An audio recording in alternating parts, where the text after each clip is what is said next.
A very warm morning to one and all present over here, respected ma'am, our teachers and my friends. I,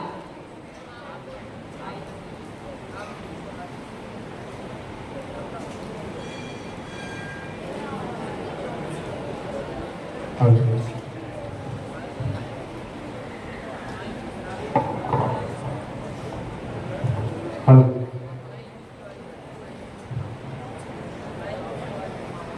I, Neil Modi, stand before you all to present my story called the psychology trick. The story goes as there lived a boy, very poor and also an orphan. Means, if I am told to measure his poverty, I would say that he lived on the footpaths, he slept there, he ate there. In short, his whole life was being spent on the footpaths. So, as I said, he was an orphan. So, every day he used to buy some things on credit from different vendors in his city and sell them the whole day and return the money at night after selling all the products. So, one night when he was about to sleep, he just thought that what should I sell the next day. So, he got the idea to sell some lottery tickets. Now, as the sun rose up, as the morning came, he went in the whole city. Means he started finding vendors who would provide him the lottery tickets on credit. So hopefully he found one. The vendor was ready to provide him 10 lottery tickets at the rate of 9 rupees per ticket on credit.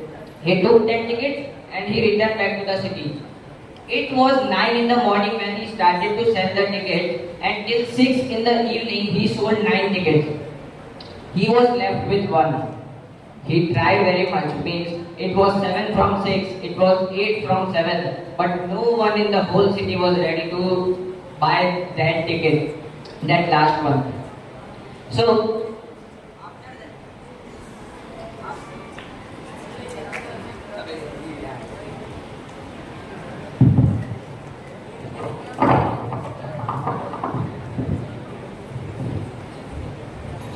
after that, he was very tired and he sat somewhere on the bench and he saw a man riding a bike.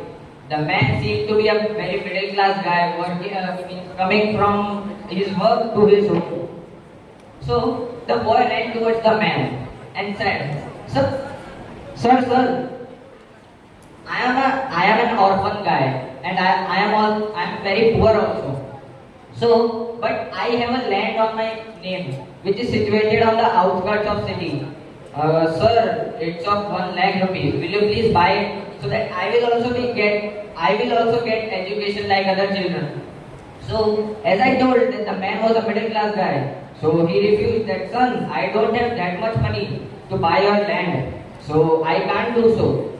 So the boy made his second offer that, sir, keep me as your whole day servant. I will charge 10,000 rupees a month and do whatsoever you will tell me. So the man refused again. After that, the boy waited a second and made his third offer that, sir, your bike seems to be very dirty. You give me 1,000 rupees a month and I'll come and clean it every day. The man refused again. Now the man was also getting discomfortable. So after that, he started his bike and he was just to move. At that time, the boy played his master move and told that, sir, if you are not giving me any kind of money, then I have a lottery ticket just of 10 rupees. Will you buy this? The man on the spot took out a 10 rupee note from his wallet, gave to the child and flew away. The story ends here. But the moral of the story is, if you hit the psychology of the person in front of you, then the magic will happen. Thank you. Thank you, Neil. Next comes Angel Patel with her story titled The Three Questions. Good morning, everyone. I, Angel Patel from class 10 is here to present a story before you. My story's title is The Three Questions.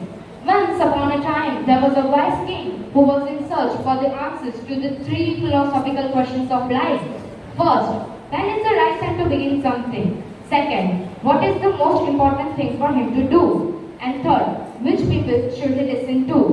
The king sends out his messenger throughout the country to find the answers from wise men.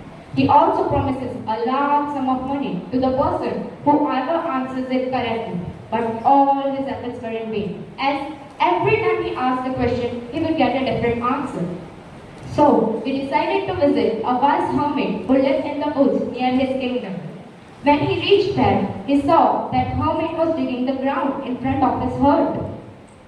The hermit was very old, tired, and breathed heavily as he kept digging. The king asked his question, but hermit didn't answer and continued to dig. The king, seeing the hermit in struggle, decided to help him. He took the spade from hermit's hand and started digging the ground. After he dug 2 beds, he once again asked his questions to hermit, but hermit didn't oblige. Hours passed by and it gets dark. Soon he saw a man running towards him. He saw a bearded man with a bleeding wound on his stomach. The king, seeing the man in pain, immediately started dressing his wound and carries him to the bed inside the hermit's hut. Out of exhaustion from the day's work, the king slept on the floor. The next day when he woke up, the man asked for forgiveness to the king. The man revealed that he was an enemy of the king and had came to kill him because he was once defeated by him. The king was kind-hearted and saved his life, so the man wanted to serve him as a servant. The king immediately forgives the man and promises to give all of his property. The king once again begs for the answers to his questions. The hermit says that the questions have already been answered. He said that if the king would not have helped him to dig the ground, he would have left early and the king would have stabbed and the enemy would have stabbed him. The most important person at that time to the king was hermit, and the most important business to do was to do some good help to hermit. So the moral of the story is the most important time to begin something is now, as we have the power to act only at the present moment. The most important person is the person who you are with at a particular time, because no one knows what will happen in future. And the most important business is to do good deed, as we are sent to this world for that purpose. Thank you. Thank you, Angel. Here I call